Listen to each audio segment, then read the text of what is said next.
क्या हुआ जब एक साथ अयोध्या पहुंचा सैकड़ों नागों का झुंड? आखिर राम जी का नागों के साथ क्या संबंध है? आखिर प्राण प्रतिष्ठा से पहले इतने सारे नाग एक के बाद एक अयोध्या में क्यों निकल रहे हैं, वो भी अलग अलग प्रजाति के? आगे बढ़ने से पहले अगर आप भी एक सच्चे सनातनी हैं तो इस वीडियो के कमेंट बॉक्स में जय श्री राम जरूर लिखें। दोस्तों, राम जी के भव्य स्वागत की तैयारियां जोरों शोरों पर है। ये तारीख कोई आम तारीख नहीं है, बल्कि इसके पीछे बहुत ही खास महत्व छिपा हुआ है। आखिर राम मंदिर की प्राण प्रतिष्ठा के लिए 22 जनवरी का समय ही क्यों चुना गया? इसके पीछे का रहस्य जानकर आपके भी होश उड़ जाएंगे। त्रेता युग में प्रभु श्री राम का जन्म अभिजीत मुहूर्त में हुआ था। 22 जनवरी सोमवार के दिन मृगशीर्ष नक्षत्र में अभिजीत मुहूर्त का संयोग बन रहा है। यही कारण है कि इस तिथि को राम लला की प्राण प्रतिष्ठा के लिए चुना गया है। साथ ही ये भी माना जा रहा है कि इस शुभ मुहूर्त में राम लला की प्राण प्रतिष्ठा करने से प्रभु श्री राम सदैव मूर्ति के अंदर विराजमान रहेंगे। लेकिन जैसे जैसे प्राण प्रतिष्ठा का समय नजदीक आ रहा है, वैसे वैसे अलग अलग प्रजातियों के नाग अचानक ही अयोध्या में प्रकट हो रहे हैं, जो कि अयोध्या वासियों के लिए खतरा बनते जा रहे हैं। लेकिन गिद्धों का और भालुओं का संबंध तो प्रभु श्री राम से बताया जाता है। उन्होंने रामायण में उनकी सहायता भी की थी। लेकिन इन नागों का श्री राम के साथ क्या संबंध है? आज की वीडियो में इस रहस्य से पर्दा उठाने वाले हैं। चौंकाने वाली बात यह है कि इनमें 2 प्रजातियों के नाग अलग अलग क्षेत्र में बार बार निकल रहे हैं, जिनका संबंध वासुकी और तक्षक नाग के साथ जोड़ा जा रहा है। ऐसा कहा जाता है कि प्रभु श्री राम के भाई लक्ष्मण साक्षात अनंत शेष नाग का रूप है और वासुकी नाग, तक्षक नाग और शेष नागों तीनों ही आपस में भाई हैं, जिसमें तक्षक और वासुकी नाग पाताल में निवास करते हैं और शेष नाग बैकुंठ में भगवान विष्णु की सेवा करते हैं। तो अंदाजा लगाया जा रहा है कि जब प्रभु श्री राम अपने भाई लक्ष्मण यानी शेष नाग और माता सीता के साथ अयोध्या धाम पहुंच रहे हैं, तो क्या शेष नाग के दोनों भाई पाताल में से उनसे मिलने के लिए बार बार प्रकट हो रहे हैं? दोस्तों, ये रहस्य बहुत बड़ा है, क्योंकि अयोध्या के एक क्षेत्र से जब एक सांप को पकड़कर सुरक्षित इलाके में छोड़ा जाता है, तो वही सांप पुनः राम मंदिर परिसर में भी देखा जाता है, जिससे कई बार मजदूरों को भी काम करने में भय महसूस होता है। लेकिन जय श्री राम का नाम उन्हें हिम्मत देता है। आप भी कमेंट बॉक्स में जय श्री राम जरूर लिखें। दोस्तों, 14वीं शताब्दी में जब भारत में मुगलों का शासन हुआ, तो श्री राम जन्मभूमि को नष्ट कर वहां बाबरी मस्जिद बना दी गई। 1525 में राम जन्मभूमि मंदिर को बाबर के सेनापति मीर बांकी ने ध्वस्त करवाया था।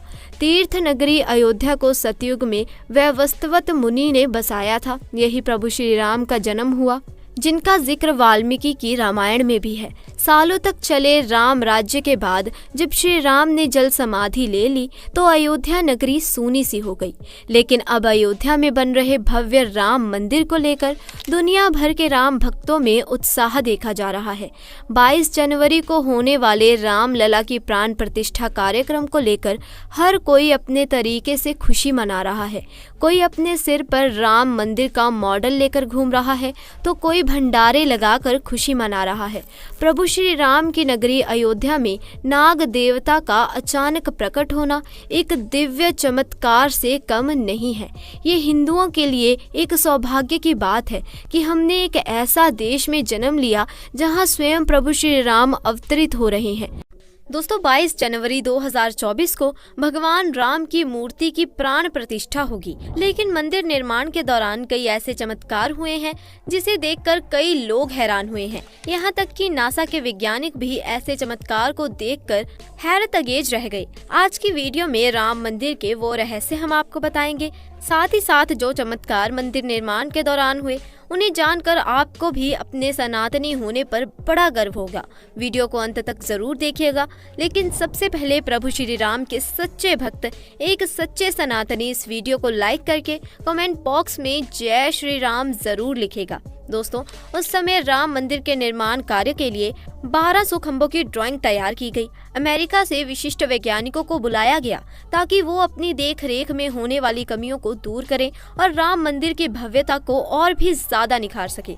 लेकिन राम मंदिर निर्माण के दौरान जब खुदाई का कार्य किया गया तो खुदाई के दौरान नीचे से कुछ ऐसा निकला जिसे देखकर सभी के होश उड़ गए। क्या मिला राम मंदिर की खुदाई में, जिसे देखकर सरकार सहित सभी लोग दंग रह गए।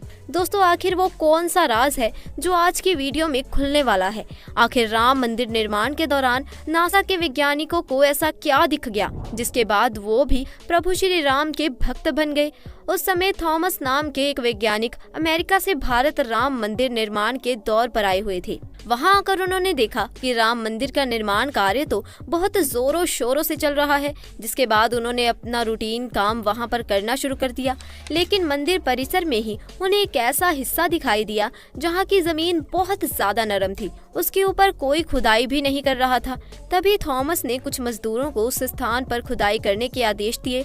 लेकिन उस स्थान पर खुदाई करते ही जमीन के अंदर से तेज पानी की धार उत्पन्न हो गई। ये नजारा देखकर सभी लोग चौंक गए। किसी को भी समझ में नहीं आ रहा था कि आखिर इस स्थान पर खुदाई के दौरान नदी की धार आखिर कैसे निकल गई। जब इस पानी का परीक्षण किया गया तब ये बात सामने आई कि ये तो पास में बहने वाली सरयू नदी का पानी है। ये भगवान राम का बहुत बड़ा चमत्कार था कि स्वयं माता सरयू राम मंदिर निर्माण में अपनी सहभागिता देने आई थी।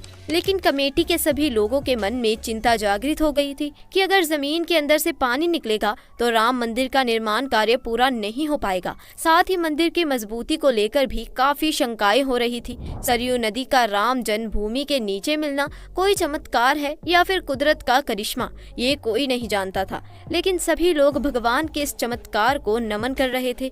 आखिर में जब किसी को कोई रास्ता नहीं दिखाई दिया तो सभी लोग मिलकर एक साथ भगवान श्री राम से प्रार्थना करने लगे, क्योंकि अगर ये पानी की धारा सही समय पर बंद नहीं होगी तो राम मंदिर का निर्माण कार्य आगे नहीं बढ़ पाएगा। और अगले दिन चमत्कार कुछ ऐसा हुआ कि जब निर्माण कार्य पुनः शुरू हुआ तो अपने आप ही सरयू नदी की ये धारा बंद हो गई। इसके बाद पुनः जोरों शोरों से राम मंदिर का निर्माण कार्य शुरू हो गया। अब दोस्तों, आपका मन में एक सवाल तो जरूर आ रहा होगा कि अगर अभी राम मंदिर का निर्माण कार्य हो रहा है तो पुराने समय में यहाँ पर जो मंदिर था आखिर वो कैसा दिखता था, जिसे तोड़कर बाबर ने बाबरी मस्जिद बनाई थी।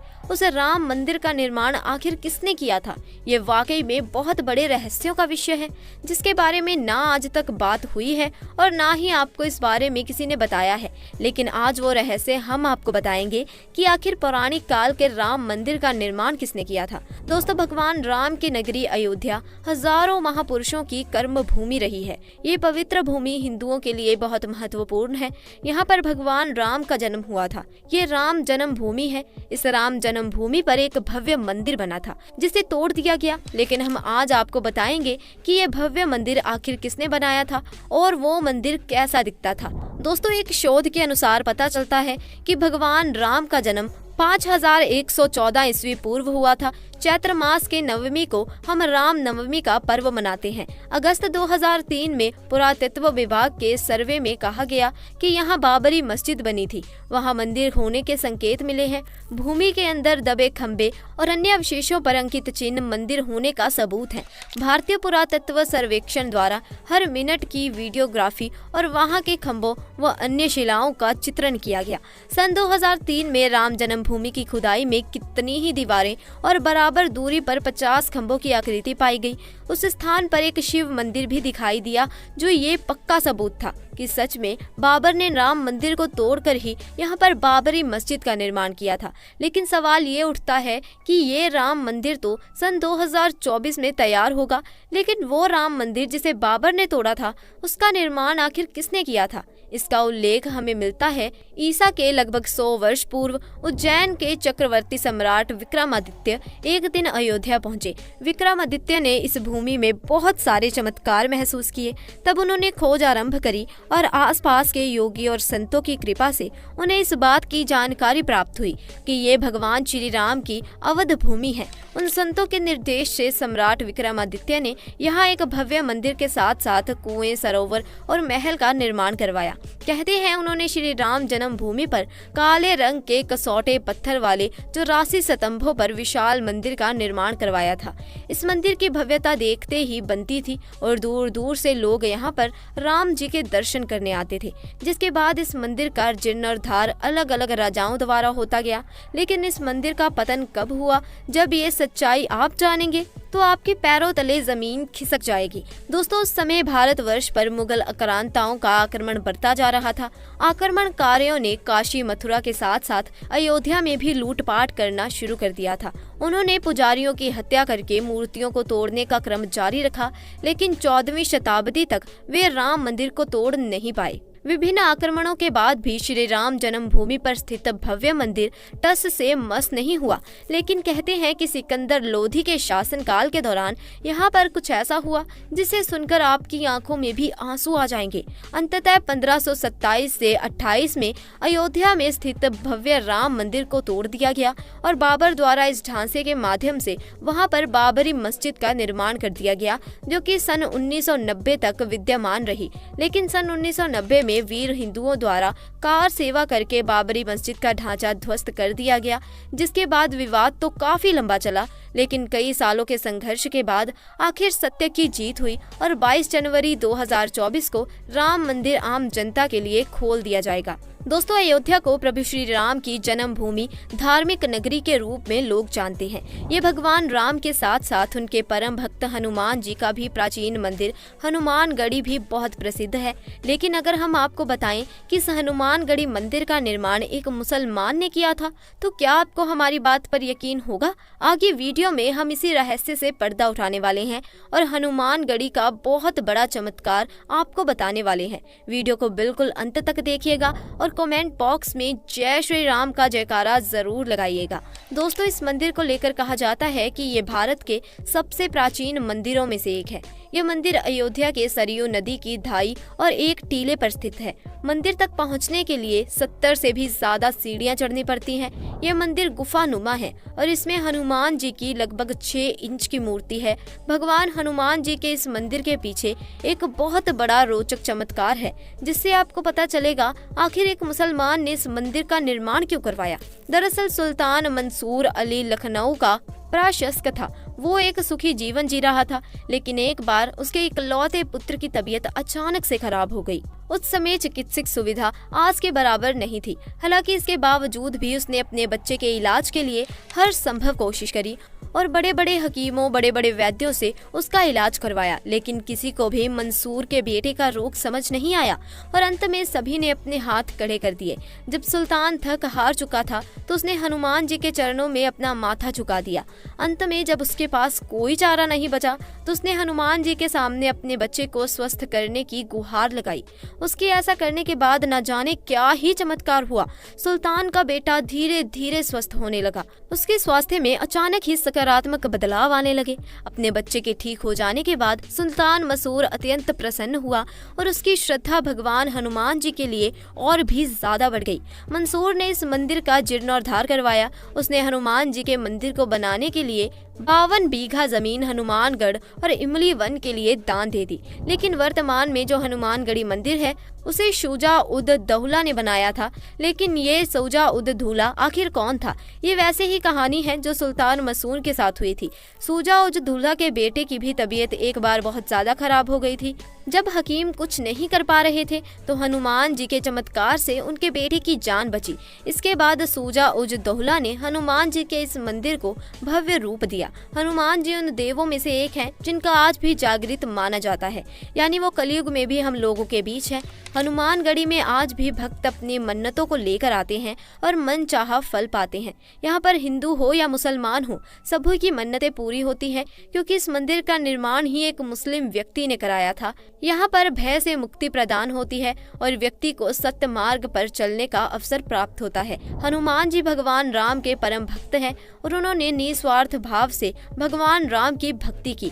उनकी भक्ति से हमें ये संदेश मिलता है कि हमको भी निस्वार्थ भाव से भगवान को पूजना चाहिए। सच्ची खुशी इसी में है। और यदि आपको प्रभु श्री राम का आशीर्वाद चाहिए तो आपको हनुमान जी की भक्ति जरूर करनी चाहिए। तो दोस्तों आज के लिए बस इतना ही। आपका हमारी आज की इस वीडियो के बारे में क्या कहना है, अपनी राय कमेंट सेक्शन में ज़रूर दीजिएगा। साथ ही दोस्तों अगर आपको हमारी आज की ये वीडियो पसंद आई हो तो इसे लाइक करें, अपने दोस्तों के साथ इसे ज़्यादा से ज़्यादा शेयर करें और अगर आप हमारे चैनल पर नए हैं तो चैनल को भी जल्दी से जाकर सब्सक्राइब कर दें और साथ लगे बेल आइकन को भी प्रेस कर दें ताकि हमारी आने वाली वीडियोस की अपडेट आपको मिलती रहे और आप हमारी कोई भी वीडियो मिस ना करें। जल्द मिलेंगे ऐसी ही नई जानकारी के साथ, तब तक के लिए आपका बहुत बहुत धन्यवाद।